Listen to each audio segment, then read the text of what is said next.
everybody, I'm the Pigglesworth, and today I want to talk to you about item elevators. Now with the upcoming release of 1.9 Minecraft, a few mechanics in the game were changed. Not really changed per se, a few bugs in the game were fixed, and some things that used to work no longer work. Namely, for this subject, we're talking about item elevators. Now in the older item elevators, you would use fence posts and have items glitch against the fence posts and move up a solid column of blocks until they reach the top. This was a very cheap, easy elevator to make. You didn't need much redstone at all to make it work. But these are apparently no longer going to work in 1.9. So I have come up with a very easy to build, very simple item elevator, and I want to show you how it works. Now the way I have this set up, I have these two dispensers with clocks attached to them that are going to mimic items being shot into this water stream. Now for the purpose of this video, I just have a very simple setup, but you can have whatever type of setup you want. As long as you're getting items into the water stream, that's what matters.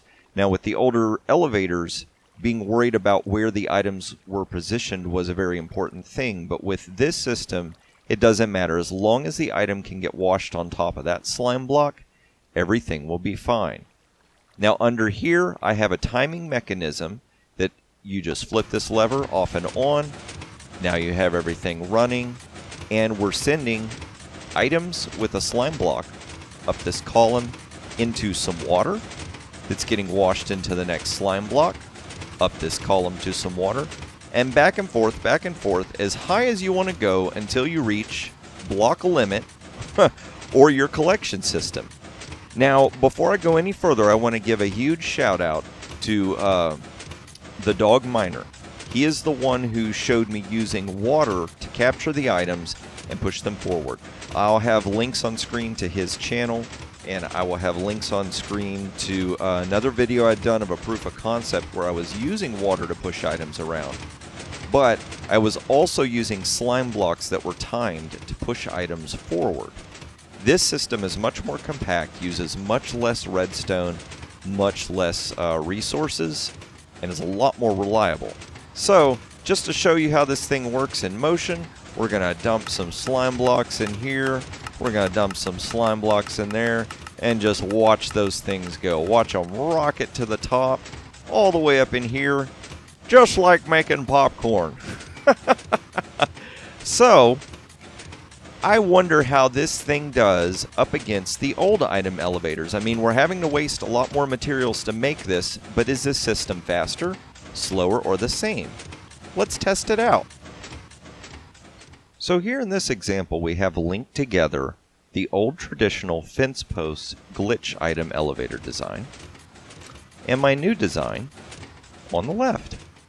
Now what we're going to do is I'm going to place an item in this dispenser here.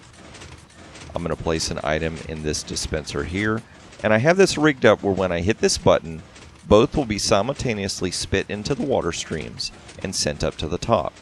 Up at the top, I have a comparator measuring the chest that will set off a light and tell us which design moves items quicker. So here we go. Hit the button, and we're going to fly up here and watch and see which light turns on first.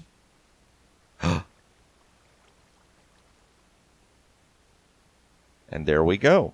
So we can see from this test that this new design is actually significantly faster than the one on the right. So now you're probably wanting to know how to build this, and it's actually very simple, and once you get the pattern down, it just repeats. It's actually a mirror pattern, back and forth, back and forth. So we're going to go ahead and get started. Now what you're going to do is you're going to start with a platform that is 2 wide, 3 long, with an extra block off on the side. We're just going to place ourselves a switch here. We're going to place some redstone dust on these 2 spots, a repeater pointed this way on 1 tick, a repeater here on 2 ticks, and a repeater here on 2 ticks. And now we're going to place a block here and there. We can delete that. The block does not have to be there, but you can leave it there if you want it just for aesthetics. And then like that, we're going to bring some redstone dust here, put a torch right here. This is going to get just a little tricky. Do that with a sticky piston. Going to put a slime block on top just like that. And then in front of this slime block, we're going to put a block of obsidian.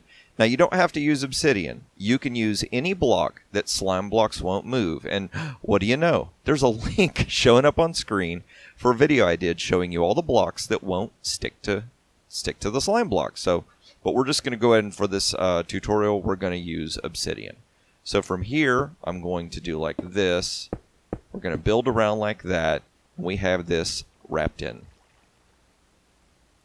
Now from here, I'm going to show you how to make a full column. This is the most extreme vertical limit that an item will travel before it starts to fall back down. So what we're going to do is counting this torch, we're going to go 1 torch, 2, 3, 4, and then here we're going to place a block with some redstone dust on top of it. Now this being the first level, we're going to go ahead and build our trough. This would be the system that would be pushing items to your elevator. We're just going to do like this. And basically I'm setting this up so I can put water in here, but I don't have to worry about the water spilling out onto the redstone or anything else around. Just remember that whenever you're setting up your water, watch how far this travels. To right there. 1, 2, 3, 4, 5, 6, 7, and then the 8th is the water source.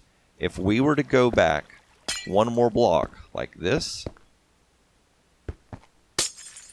remove that, you can see that the water is going to stop. We actually want the water to push right on top of the slime block to ensure no matter what, items will always be washed to this point. Now from here, we're going to build up our column of glass. Now this doesn't have to be glass. I'm just using glass because it helps me be able to see that items are going up. But here's the important part. We're going to go up 2 blocks like this, and we're going to seal off the front, but there's a certain way we need to seal this off. Normally when the system's running, this slime block will come to this position. If there is a solid block right here, and items are on the edge, they can sometimes get glitched into this block and get pushed out when we want it to go up. So what we're going to do is we're going to leave this spot empty. So I'm going to do just like that. So what you would do is have 2 empty spots, and then the slime, and then the column, just like that. So from here, we could actually block this off like that. Now from here, we're going to build up our column, and we're just going to continue up until we reach this block. And now from here, we're going to place a block right here. Now I'm using green wool just to help me keep track of where my redstone signal is going. You don't have to use green wool, but you do have to use a solid block that will conduct a redstone signal. If I was to put glass here, no signal would pass through, and that's important. We will need that signal to pass through to continue up the tower. From this side, we're going to come forward 2 blocks like this. Over here, we're going to put a repeater, and then we're going to put some redstone. Now from right here, we're going to put an immovable block from slime blocks right there. We're going to come over here and place 2 pieces of glass and a sign right there. That sign is going to keep the water from washing down. Now we're going to top this off with glass like this, extend this out here, and then we're going to begin building the second column. Now, if this was the top of your device, you would just have what we're going to build next, this water source here, washing your items out into whatever system you had up here, and this redstone up in here would not be needed because there would be no piston to attach. But we're going to go ahead and build 1 more column going this way, just so I can show you how you would set up the top of this and extend to another column. Okay, from here, we're going to count down 1, 2 blocks, and I'm going to place a temporary block there so that I can place my sticky piston pointing up. We'll go ahead and get rid of that. We don't need it. And we're going to place a slime block right here. Now right here, we're going to surround the slime block area with some immovable blocks. We're going to come up like this and place a torch right here. Now that this area is contained and we don't have to worry about spilling water out, we'll go ahead and place right here our water. We'll cap this off. We'll bring it forward and up 1, like that. And now from here, we can start building up our column 1 more level, just like we did on this side.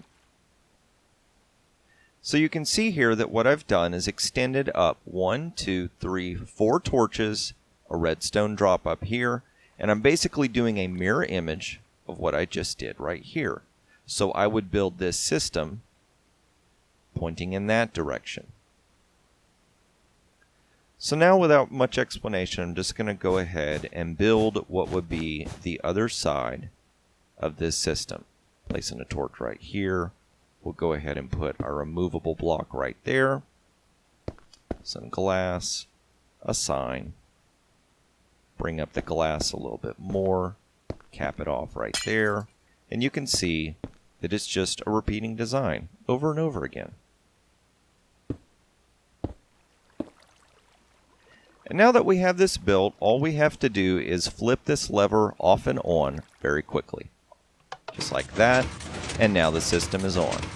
And if you ever need to turn these off for whatever reason, just break the redstone dust, wait for it to settle, and place the dust back. So we're going to turn it on, and we're just going to toss some items in here. Let's go ahead and get ourselves a stack of green wool. Start tossing it in. And we can watch the items get rocketed up to the top, just like that. And that is how to build my new item elevator. Now I'm going to have a world download down in the description so you can download this world and you can see this elevator for yourself, just in case this tutorial didn't make a whole lot of sense. But I hope that you enjoyed this tutorial, and I hope you learned something new about Minecraft. If you did enjoy this tutorial, please hit that like button, and if you want to see more tutorials as I release them, don't forget to subscribe. Thanks for watching, and keep on building.